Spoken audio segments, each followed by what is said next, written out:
I was born into a cacophony of conflicting religious beliefs about God, heaven, right, and wrong.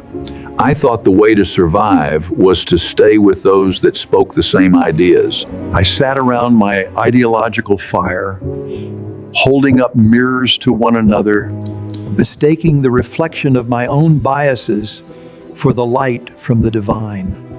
It was a fragile peace, a temporary armistice, a worry that chilled my bones. I realized that the world is a theater of my imagination and others' agreements. To find the person I am meant to be, I had to leave the tribe and enter my laboratory. Identity is not a static photograph. It is a dynamic friction. I discovered who I am by tracing the edges of who I am not. In the quiet of my own mind, I began to see two of me.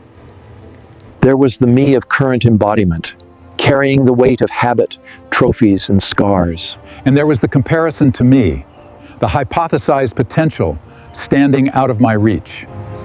Life, I discovered, is the distance between those two figures of me. I build my identity in the navigation of that boundary. To run my laboratory, I must respect the equipment, my body. The body is the sensor. The five senses are the wires that conjure the next thought.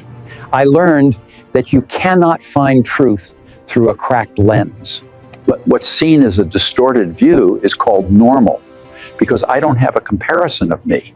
And I took things that offered transcendence: alcohol, cocaine, opiates. They were vandals in my lab. They degraded my biological integrity. They were blurring the very senses required to see the better me. I turned to the rigors that sharpened my senses, the clarity of fasting, the focus on my breath, and disciplines of exercise, food, balance, and the natural catalysts of cannabis and psilocybin, assisting the second conversation inside my head. In those various states, I, the observer, separated into two. I could look at my life not as the victim of circumstances, but as a scientist of its data. The path out of others' beliefs is an evolution of one's beliefs. First, from unaware to aware. The moment I realize living in a loop of reactions. I woke up. I woke up in the middle of my own life. Second, the act to name and define. To look at the conflicting voices in my head and give them their titles. I acknowledge my ego, my beliefs, and my desires as distinct entities. Finally, the engagement. I took the data from the internal laboratory and tested it. I shared it with family and friends, the few who hold stories with gentle hands.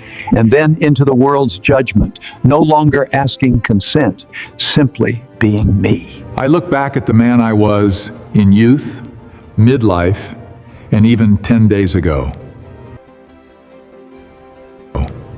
I judged his mistakes as wrong. I see that he was falsely right in that moment. It was the experiences, the data points, that allowed me to discover my truth. Truth is not a destination. We reach and plant a flag. It is an iterative refinement, a constant updating of our internal beliefs. As my life's sun lowers and the noise of the world continues to rise, I return to the laboratory. I look at the multiplicity of my own mind, and I say, my body is clean. Living continues. The simulations are coming.